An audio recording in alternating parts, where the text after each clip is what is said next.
The Z8 is here. I just picked mine up and I have some footage to show you guys of what that is. In addition, I have some tests that I run, so I'm going to show you guys everything raw. As it happened in the store, on the street, wherever it is that I put inside here, this is just how it is. I want to keep in mind, the camera was used outside of the box, didn't touch any settings other than anything that I mentioned in the video.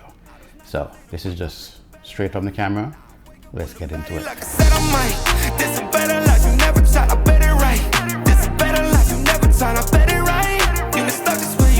Hello everyone, it's Wayne. I'm back, and guess what? I have me here the Nikon Z8. So yes, you may have noticed it's wearing a Sony lens. There's a reason behind that, and we're gonna get into this in the video. What I want to do is kind of give you a bit of my initial reactions to this camera so you guys can see what it was like coming out of the box, what I feel about it. One of my big concerns about this camera is the video side when it comes to stabilization. Now, those of you who've been following the channel, you've probably seen me put some footage in there of testing the A7R V with the same 24-105 optical image stabilized lens. This lens is really good. I like the lens on the camera as far as when I use it for stabilization purposes. If you watch my Hong Kong video, you've seen some footage in there when I shot it with the A7R V in 8K and walking around the street. One of the things about the 8K is that it negates the active stabilization process. It only goes to standard. So having this lens on it with the optical steady shots really helped. And of course, putting the true catalyst browse cleaned up the footage even more. So before I ramble more about this camera, let's see what the Z8 can do with its own lens, 24-120. I wanted to test it to see should I buy the 24-120 or if I should keep the Sony. So let's watch this footage and talk about it afterwards.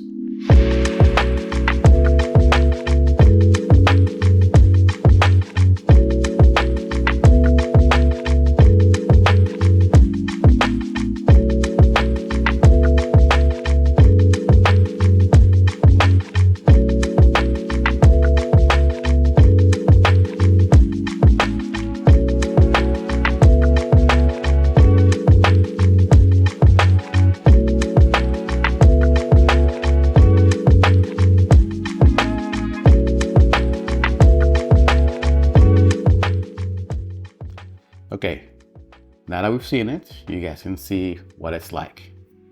I thought it looked pretty good. I was really surprised. You know, we've heard over the years how bad Nikon stabilization is. I, for one, can say that I did a video about it because of my Z6. Yeah, it wasn't quite up to snuff. Now, I never tested a Z9 when it comes to walking around because that camera is just a beast and nobody's gonna walk on the street with that one. You can film with it, you can, but you know, for my use, that's one of the reasons also why I didn't go with the Z9. I didn't need a big bulky camera to walk around the street. At some point after taking photos, I'm like, hey, I want to take a video. Nah, too much. So I want you guys to pay attention to what I saw, right, from my eyes. You may have a different opinion. You can put it in the comments. We can discuss. But what I saw is that the stabilization was pretty good, straight out of the camera. I didn't turn on any sports, which is the electronic stabilization. I just, you know, kept it as, actually I shouldn't say that. No, there was nothing that I touched. It was just pretty much straight out of the camera as is, nothing else. I did do that when I was testing the 24-105. So let's look at a couple of clips that I took with that camera and see what it looks like.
not gonna make a comment on this one. I'll leave it alone. We'll talk after the next couple of videos so you guys can see what that is, and then you can let me know what you think.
Okay, so what do you think of that video? Was it good? Was it clean? How was it?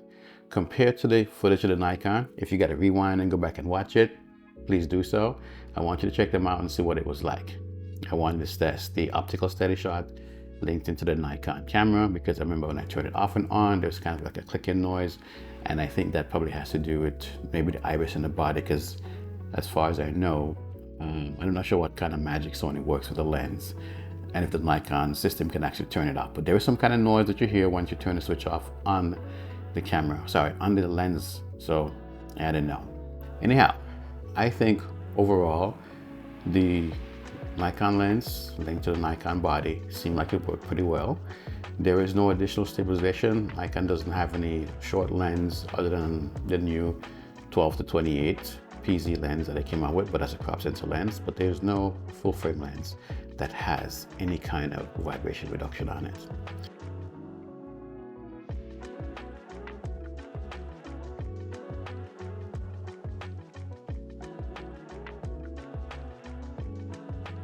So hopefully in the future, Nikon will put something on. If you want to walk around with, that's what it is. Now, that being said, this is just a test straight out of the box to see what it was like. And I wanted you guys to see that and to let you know that, yeah, clearly, as you can see, I've kept this lens and I'm still testing it. Still got a couple, well, maybe like a week more here in Malaysia. And I want to figure out, should I get the 20-footer 120?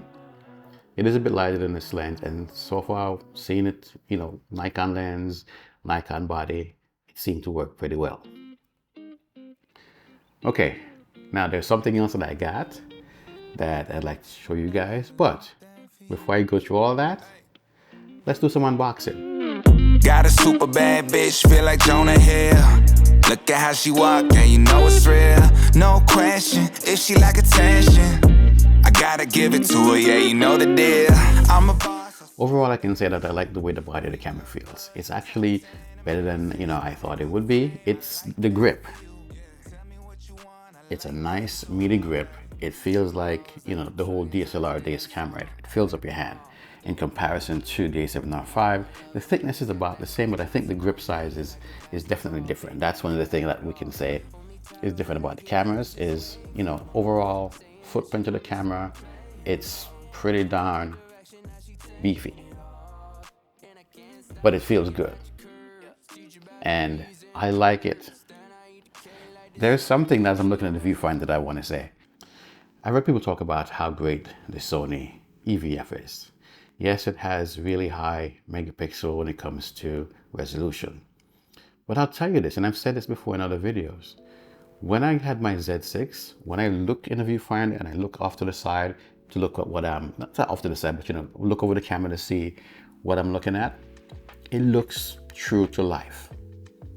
That I liked. The Sony didn't. And I messed around with it different times, and sometimes I think maybe I didn't change some settings correctly. But one thing I do know is that the Sony look is not true to life. You can ask people who own it, they may say something different, but I'm telling you, when I look through them, yeah, it kind of looks nicer, cleaner, if you want to call it that, but it's more, to me, not representative of the colors. And I've said this on my FX30 as far as, you know, the colors, but the auto white balance is better on the A7R V, but not true to life. This, same thing. What you see is what you get. It's like what you look at here, when you take the picture, you look through the viewfinder, it's the same thing. That's what I like about the Nikon system, okay? Don't care about how many million pixels or dots or whatever it is that's inside of it. The key is this: what you're looking at through the viewfinder is basically what you're seeing in the real world. Don't believe me? Go look through one for yourself. There are a lot of people who talk about the numbers and, you know, Nikon should have done this, should have done that. I prefer something that's going to look more true to life, okay? And Canon's proof to that. When I was messing around with the Catalyst browser, I wanted to see if I could run the Nikon footage through it to see what it looked like. When I stuck it in the program and opened it and it started playing the video, you could see that there was some kind of color grade applied to the footage. It definitely looked different. And I remember when I used to use Lightroom, one thing I hated about Lightroom is that when I put my photos in Lightroom, they look very different than I recall when I took the picture. When I put it in NX Studio look true to life, what I expect Nikon image to look like. So there was something in the translation of how they do the colors, but the Nikon stuff going to the Nikon system always looks good. So EVF, guys, it's great. It's bright. You can see everything in there. You know, the young lady brought the camera out. It sat in the box while I played with John's camera to figure out whether or not this is where I was gonna go. I had the A7R V there, looking at things, testing things. This wasn't like fanboy, just go in there and get it. No, I spent money on it. I'm gonna lose some money on the camera, and don't ask me out what I lost. I didn't lose money. Any trading you do, you're gonna lose some money. I'm not gonna talk about that. But just know that, yes, there was a change. The cameras, comparing them, I'm like, yeah, I was waiting for this. This is what I think all of us Nikon people have been waiting for. You've seen all the videos out there of people who've been going to the touch and feel. Some people who are in the fans are saying that, oh yeah, they're gonna get one. People from the Z6, Z7 who were not thinking about this camera, but had the funds, yeah, they're getting one. And that basically shows in the fact that pre-orders sold out. They sold out the pre-order. In Japan, they have to make an apology that they, you know, don't have enough gear. Right now, from my understanding here in Malaysia, it's probably gonna be another couple of weeks. Nobody knows when the next batch is. The stuff that the camera store got on the pre-order, gone, okay? I'm pretty sure that's happening in other places in the States. People are running out of these things because this camera is great. You get your hands on it, as a Nikon shooter coming from the DSLR, you're gonna love it. Anyway, one other thing I want to talk about before I wrap the video, and that is the 70-200mm VR 2.8. Yes, I went ahead and splurged and got another lens. So there's an unboxing video. I'm gonna close it out with the unboxing video, but I'll tell you this. The decision was made easy to me because there was a difference, there is currently a difference in prices when it comes to currency exchange. In the US, and I'll tell you these numbers, $300 off this lens. Here, basically, it was less than $2,000 with tax included. I couldn't pass it up. I remember when I bought the first 70-200 2.8, and what it was, maybe it was $16.99 or whatever plus tax. We're talking 15 plus years ago. And you have a camera that's roughly the same price, slightly higher, not 2,600 plus tax or 2,700 plus tax, but basically less than $2,000 with tax. Yeah, I had to get it. It just makes sense to do it. And I'm here thinking, dude, what else should I buy? Because the prices are cheap here. So who knows? Maybe you guys see me in another video saying I picked up something else. Anyway, watch this video as we close out. Well, everyone, today we went camera shopping. I got the Z8, but along with the Z8, I got something extra special. Here she is, the 70 to 200 f2.8.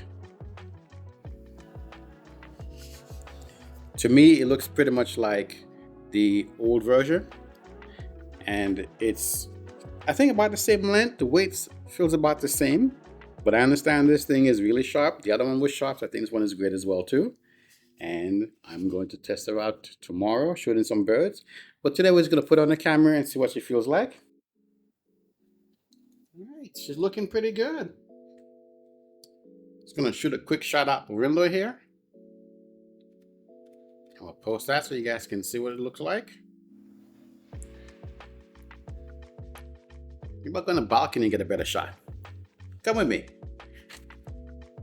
Let's do this together. That big tall building.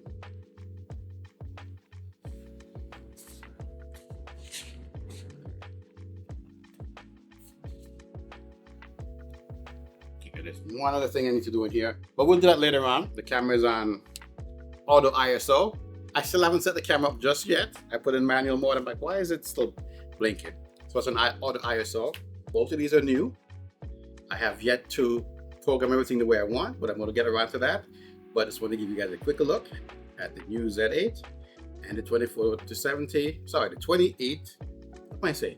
The 70. Why I keep saying 24? The 70 to 200 f2.8. So I got another 2.8 in my kit. I'm good to go. All right. I'll see you guys in the next video. Take care.